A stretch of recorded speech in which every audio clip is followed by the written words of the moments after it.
Discharging a patient from the hospital. Discharge a patient from the ward or from the hospital.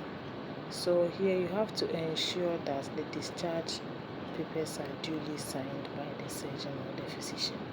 So the surgeon is the one who will discharge the patient in his plan, and we would effect the discharge, yes, from the facility.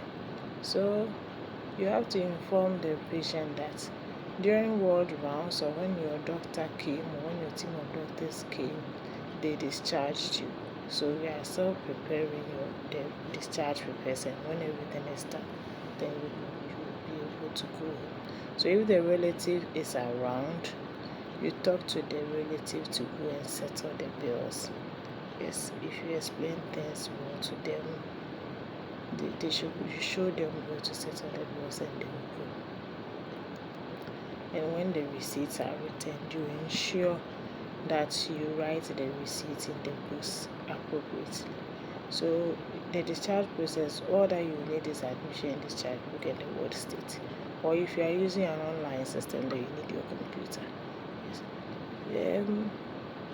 After the bills have been paid, you have to explain care of the patient at home. Probably or most importantly, how to prevent reoccurrence of the disease. Yes, so depending on what the patient came with, you use that to explain how to prevent reoccurrence and how to manage herself in the house. You explain the medication that patient will be sending home. That one you need the relative to be there to explain, so that if they forget, they can remind the patient. Yes, you need to talk about the dosage, the storage, when to take, that is time of taking the medication, for how long they want to take the medication. And you give them room to ask questions if they don't understand anything. You let them know that if there is any change in condition or if the side effects become severe, they should report to the hospital, any nearest facility. Yes, and you explain to them. So here she's explaining the medication, the number of times to take it, how many tablets, and for how long. Yes, you explain everything and you let them have it since they are sending it home.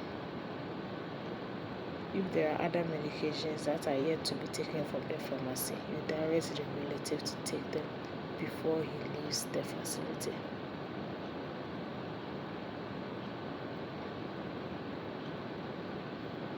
Yes. And sometimes medications are prescribed after discharge, so they have to take it from the pharmacy. You don't have to go for it for them. So you have to now help them to pack their items. Yes. And remember, on admission, if you took any of their valuables for safekeeping, you have to let them sign, take it, and you add it to the things they are packing to go. There is a very caring husband. You see how he is holding the bag for the wife. And you come and continue your documentation of the discharge process. And the bed should be carbolized. Please, in real situations, this is a used bed and you remove the sheets wearing disposable gloves. You don't use your bare hands to remove the used sheets. Yes.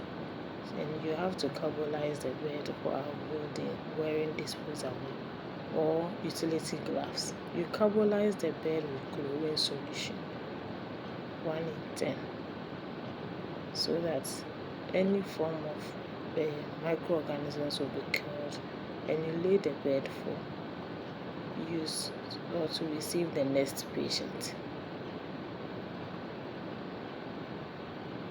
I hope I spoke about reminding them of review dates. It should be done before they leave the ward. So this is how you carbonize the bed. You bid them goodbye, document everything. You have to write a discharge summary. If it's a transfer, to write a transfer summary. If they are going on referral, give them referral notes before they leave. And you write everything. You write the nurse's notes, you record in the admission and discharge book, you record on the ward state If it's an online system, we have all this also in the hospital information system, so you have to record all of them too. If you are doing it as an examination task, the cabalizing should be done by you.